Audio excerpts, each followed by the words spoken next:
प्रियंका जी आप क्या कहिएगा? क्या कहेंगे?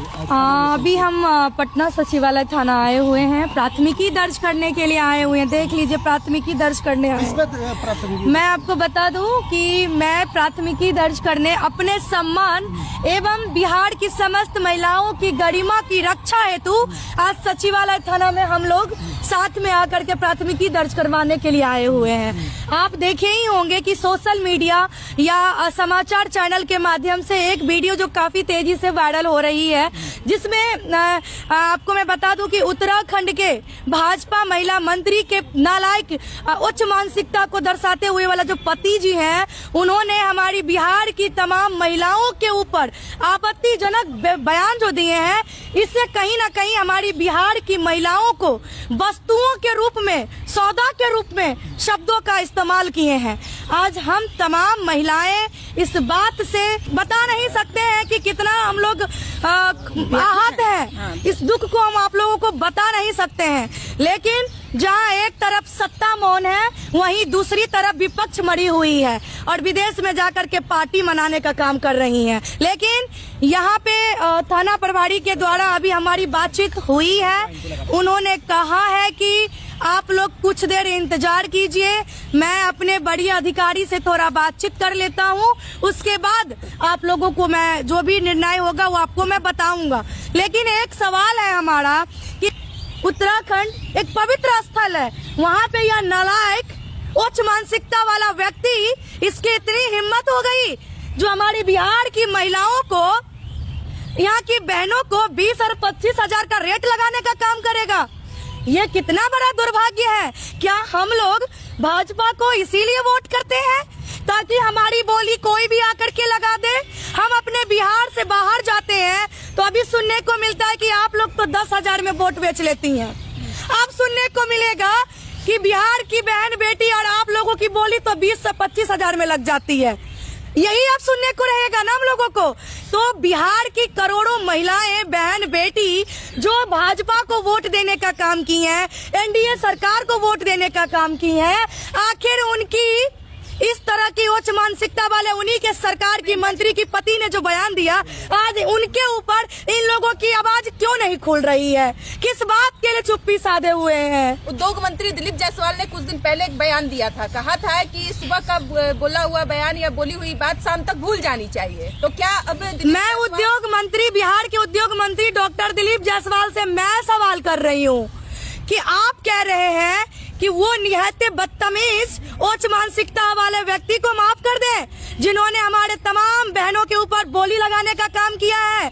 तो आपसे सवाल पूछ रही हूँ कि जिस वक्त प्रधानमंत्री जी के मरी हुई माँ को इसी बिहार में गाली दिया गया, गाली नहीं, एक आम पब्लिक से बीच से आया हुआ पागल व्यक्ति मंच पे चढ़ करके कोई अभद्र भाषा का इस्तेमाल किया, तो पूरी पलटन भाजपा की बिहार की सड़कों पे उतर गए, पूरे बिहार को जाम करने का काम किया। और यही उद्योग मंत्री डॉक्टर दिलीप जायसवाल जी घड़ियालू आंसू बहा रहे थे।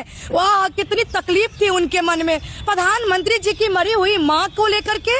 लेकिन हमारी बिहार की बहने बेटी तो जिंदा है, उनकी माँ तो वो बयान सुनने के लिए नहीं थी ना। लेकिन ये उच्च मानसिकता वाली, गिरी हुई मानसिकता वाली जो बयान हमारी बहने के ऊपर दिया गया है, वो तो हम लोग सुने हैं ना। उसके लिए इनकी आवाज कब खुलेगी? एक्चुअली बात ये है कि भाजपा एक वॉशिंग मशीन वाली पार्टी है, इनमें सिर्फ और सिर्फ सफाई होती है और कुछ नहीं होती है। मैं बता दूं आपको कि बेटी बचाओ और बेटी पढ़ाओ नहीं, भाजपा में बेटी बचाओ और बेटी का रेट लगाओ वाली मानसिकता को सपोर्ट करते हैं। लेकिन वोट तो आप ही लोग देकर के बिहार में सरकार बना तो बिल्कुल, तो सवाल तो हम यही कर रहे हैं ना कि हम लोगों ने जो एनडीए सरकार को वोट किए हैं, बीजेपी को वोट किए हैं, तो आज हम लोग इसी दिन को देखने के लिए ताकि बिहार की बहन बेटियों को बोली लगाया जाए कहीं और अदर स्टेट में, ये भाजपा सरकार को इस पे जवाब तो देना पड़ेगा। हम बहनें आपको वोट किए, हमारी आपके प्रति एक उम्मीद है कि कहीं ना कहीं हम बहनों के ऊपर जो रेट लगाई गई है उसके लिए आप आगे आएंगे। लेकिन कब आगे आएंगे, कब आप आवाज उठाएंगे? इसीलिए हम प्राथमिकी दर्ज करवाने पटना सचिवालय थाना पहुंचे हैं। नहीं हुआ सचिवालय, आप क्या करेंगे? अगर आपकी एफआईआर दर्ज नहीं कर ली जाती है तो फिर आप क्या करेंगे? हम लोग कानून का सहारा लेंगे, हम लोग बड़ी पदाधिकारी से मिलने का काम करेंगे, मेल के माध्यम से भेजेंगे, पोस्ट ऑफिस के माध्यम से भेजेंगे। लेकिन हम उत्तराखंड के मंत्री, जो भाजपा के मंत्री के पति जी हैं, नालायक पति, उसके ऊपर तो त्वरित कार्रवाई करवा के रहेंगे, क्योंकि यह बिहार की महिलाओं की, करोड़ों महिलाओं की आत्मसम्मान की बात है। अब जो सवाल मशीन है और दूसरी तरफ कर रही है कि कार्रवाई होगा भी, तो क्या लग रहा है कि भाजपा एनडीए का सरकार बिहार में भी है और केंद्र में भी भाजपा है, तो कार्रवाई होगा? अब आप बताइए, अगर कार्रवाई नहीं होती है, अगर ये लोग हमको बलगलाने का काम करेंगे कि मामला उत्तराखंड का है तो उत्तराखंड जाइए, या जहाँ का मामला है वहाँ जाइए, तो जब इसी बिहार के तेजस्वी यादव जी अमित शाह जी के लिए बयान दिए थे तो गुजरात में केस हो गया था। राहुल गांधी जी जब बयान दिए थे तो बिहार में केस हो गया था। तो फिर ऐसे बदतमीज नालायक पति जो है मंत्री जी के, जो खुद, तो उसके ऊपर केस बिहार में किसी भी थाना में क्यों नहीं हो सकती है? हम लोग बस इंतजार कर रहे हैं, क्योंकि थाना प्रभारी सर से हमारी बात हुई है। हमारे जो लीगल एडवाइजर है शिवरंजन भारती सर, उनके माध्यम से भी बातचीत हुई है थाना प्रभारी सर से।